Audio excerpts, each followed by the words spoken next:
Hi everybody, welcome back to another exciting and soon-to-be classic edition of the Homestead Friends. We are so blessed to have Barry and Molly from the Empty Hammock channel here. Hey, how you guys doing?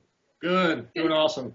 So I got to ask right off the bat, and I have seen this video, but the people that are watching this may have not seen your videos yet. So tell me, why the Empty Hammock? It's a creative name. Love it. Why? So on a homestead or on, just a farm, you're doing so much stuff. And you don't have time to lay around in a hammock.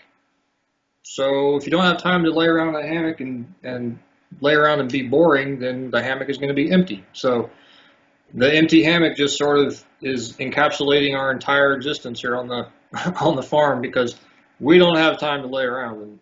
Well, and I've seen a lot of your videos, and right out of the gate, guys, viewers, I got to tell you, this guy's got a funny, quirky, dry sense of humor that I just love. Yeah. He's got some really cool experience when it comes to the video editing. He writes a lot of his own music that goes on to these videos, and so I'm just going to tell you, right now, pause it, go over there, open up another window, open it up, and go ahead and hit subscribe, and then you're going to come back and you say, Brad, I really appreciate you referring them, because you're right, they have an awesome channel. So, but as we get going, describe for us, because you guys do a lot, describe for us a good rounded, this is what I'm going to expect to see at the Empty Hammock channel. Pensively stroking her beard. Yeah.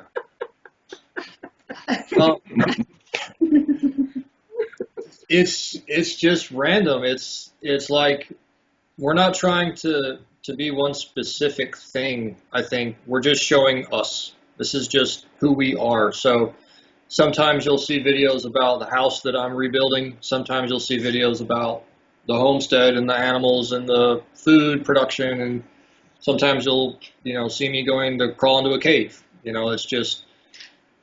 It's basically just our family, our life, our sense of humor, and just come along for the ride, because we never know what we're going to make. Nice. Very cool. So now you guys, I can't even, just to give the viewers an idea, there'll be a video of him literally jumping into a freezing lake and swimming around with fish under there, and then him building camera parts for mounting his camera on something, and then there'll be aquaponics, and then it really totally is. The story cubes, I think, are my favorite. I absolutely love those. Tell the viewers about the story cube. Yeah. I had seen, I would love to say that it was entirely my idea, but it wasn't. So I have seen the little cube things that you can get in the store. That they're like 3 of them, and they have, a tree and a house, and you throw them down and you make a story out of them. Well, I wanted to make something for my kids that would last a lifetime, something that I made with my hands. Molly and I made with our hands. And so, you just have to watch the videos, because you'll see it's a 3-part series about how I made them. But again, I wanted something that was going to last, that my kids could have, that my grandkids could play with, and they get a lot of use out of them. What do you think? Yeah, you have to talk too. Sure, I'm not going there. It's just, No. Awesome. well, one of the videos that I watched right off the bat, because it caught my eye, was the prepper versus homesteader. And the funny thing is that I've actually been shooting a video on that very topic myself, because I think people need to understand the logical progression. But just some of your quirky humor, that your mom and dad were there, and I love the way the intro was. It was awesome. creative editing. Yeah. So tell me why you got started in homesteading at all. I think that I've been pushing for this kind of lifestyle for a long time. I like growing. I like dirt. I like the satisfaction of knowing that I've made something, and I don't trust the system. I'm not going to say that I'm one of the type of people that's going to say, oh, it's all going to come crashing down tomorrow, but it could. And I don't trust it. I don't trust our government. I don't trust where everything is going. I want to be a little bit more prepared for what is going to come. You know, even biblically, it's going to happen. Everything's going to come down, and I don't want to be completely left out in the cold. Aside from that, you talk.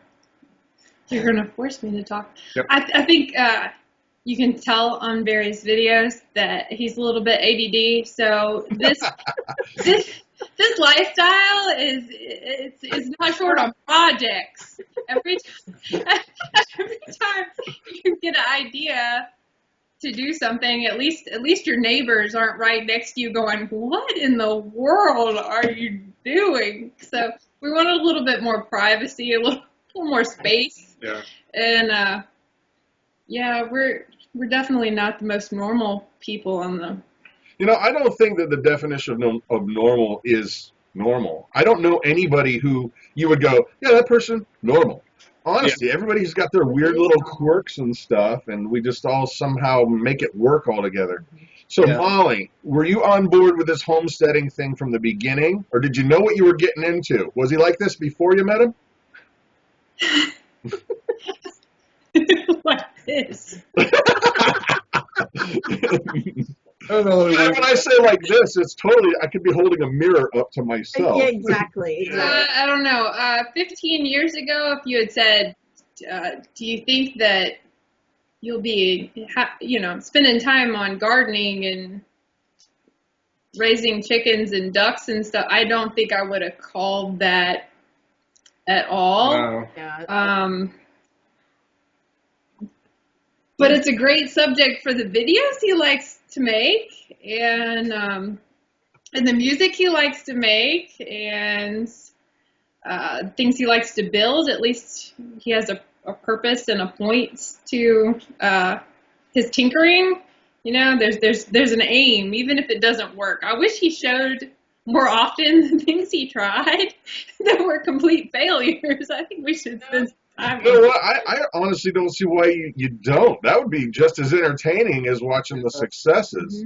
Mm-hmm. I got to say, personally, dude, I want one of those camera mount things you built. Yeah. I want one of those. That looks like you could strap a camera to anything. Yeah, you can. That's why I designed it like that. It looks like an octopus, a metal octopus. Yeah, in that video I had talked about that that trip I went on where the little chintzy 3-legged camera thing broke, and that irritated me. Something fierce. I have sort of a mantra in my life that if it's not really, really well built, it ain't worth having.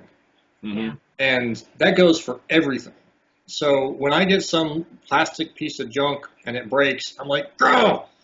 So I wanted to make Anger! Yeah.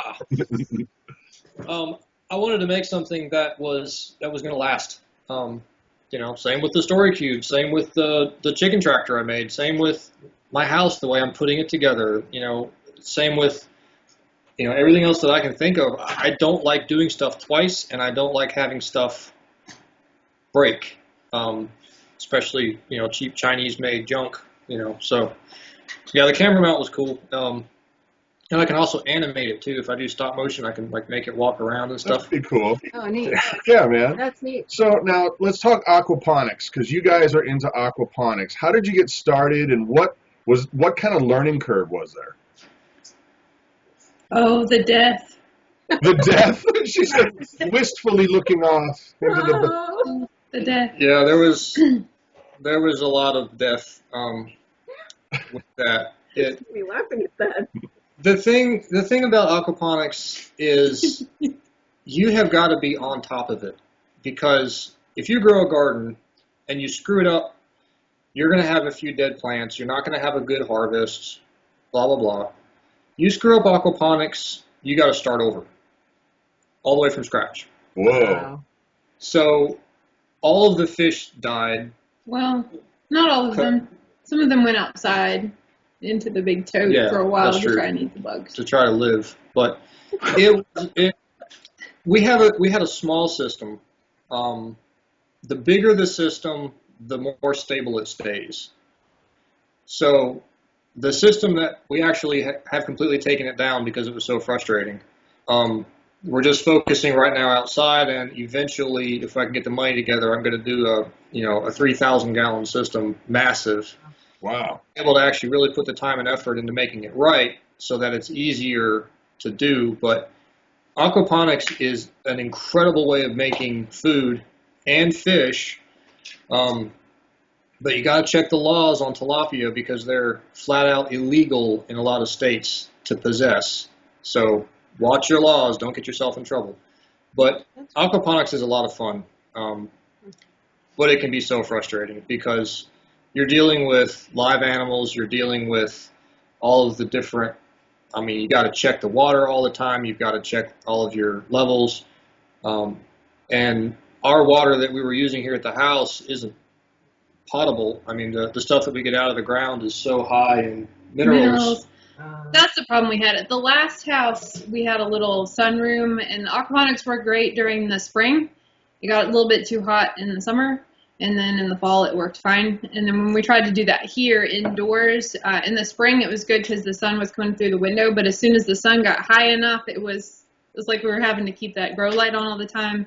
And I just decided that wasn't worth running a light. And then the fish, because the water's so hard, it jacked up the pH. And so I couldn't just top off the water because it would just become more and more concentrated. So we just ditched that. We're just going to have to wait until we can set up something better. I am planning on doing a fairly massive greenhouse attached to our house so that we can use that heat to heat our house. Oh, excellent. And we're also going to be doing, like I said, a massive system, because the bigger the system, the more stable it stays. And anybody who has fish knows that the bigger the tank, the longer it takes for all of the levels to change. It's just more mass. Mm-hmm. Don't get discouraged on aquaponics. It's a really cool system. I really like it, but it can be very frustrating. Well, now, a couple things on that. Firstly, if you get this 3,000-gallon system and you get it to where it's working and running efficiently, how much food do you think it'll produce?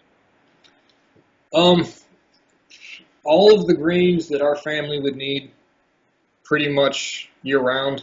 You're talking lettuces? Yeah, any of the green stuff. I think we could probably make all of the salad that we would ever need. We went and visited Rob.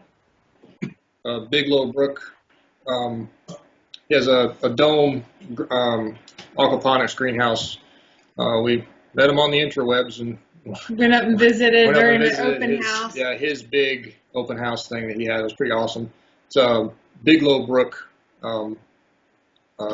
website and channel. Yeah, awesome channel. Yeah. Now, what about the amount of fish? Now, do you harvest the fish, or are the fish there just to process and fertilize the plants? Well, like I said, where we live, tilapia are illegal. You cannot own them unless you have a government permit, and then you have to have inspections. If they find out that you have it, they shut you down. It's pretty ridiculous. But other states that do, where you're not going to go to jail for owning a fish, you can actually get the systems going to where you can harvest, 100 pounds of fish a month. Whoa. And have it cycling through. The bigger the system, the more stable it is. The bigger the system, the more food you have. So, in theory, you could get all the protein and all of the nutrients that you need from one system all by itself. If you have a solar system, PV system to run the pumps, and you can do duckweed to feed the fish, or figure out something to feed the fish, because that's where all the nutrients start. Mm-hmm. Start in the fish, then they go into the water, then they go into the plants, then they go into you. But as with all self-sustained systems like that, if one thing goes wrong, you're done. So wow. The risk of loss we found is a lot higher than the risk of loss for a garden, because the entire system is all contained into one big living organism. If all the fish die, then all the plants die. If the plants die, the fish die. So it's very symbiotic. Wow, sounds like a juggling act of death. But it was interesting. Yeah. We didn't manage to kill all of them, but we only had cheap goldfish to experiment with, and they're kind of like the cockroach of the fish kingdom. So I mean, it's really pretty bad that we managed to kill a couple. Yeah. Well, tell us a little bit about, now you are a builder by trade. You build homes, and you are in a home that you're pretty much rebuilding from scratch. Tell us a little bit about that. Well, like I said in a few of the videos, I've been building with my family all of my life.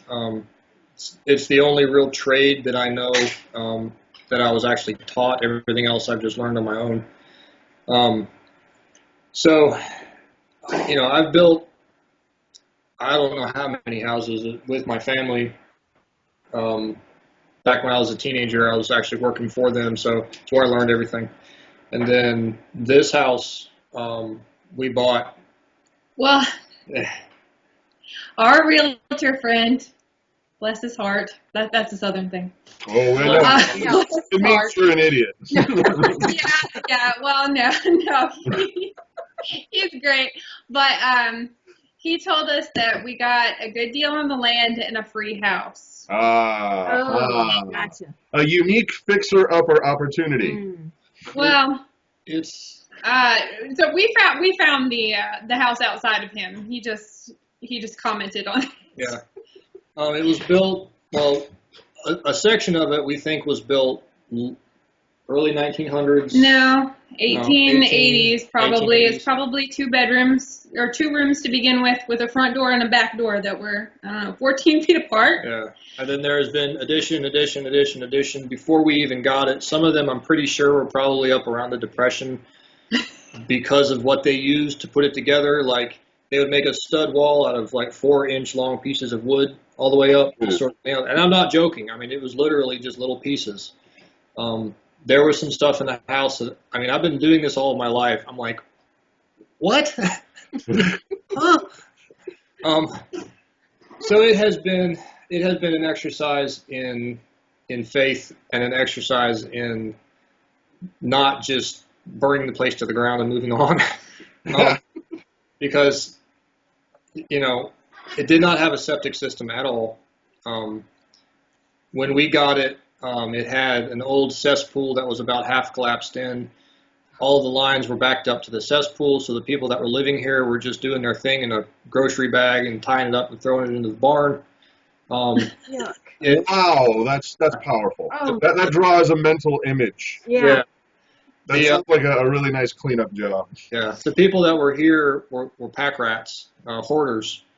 They So hoarded that, apparently. Why would I want to get rid of that? Let's put it in the barn. They didn't want to let go of anything, really. So, but yeah, it has been an adventure, and we're not done. There's still a lot to do.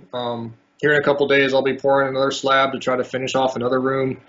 And like I've said in some of the other videos, as soon as I can get our home done, then our homestead will be able to really start taking off. But I work a full-time job, and I don't have the energy to be able to do a lot here. So, well, and making videos, everything you do takes 10 times as much. Time, effort. Good Lord. So, but going back for just a second, you mentioned that you kind of have this preparedness mentality that. And I got to say, lately I've been talking to a lot of different people and a lot of different channels all over the country and even around the world.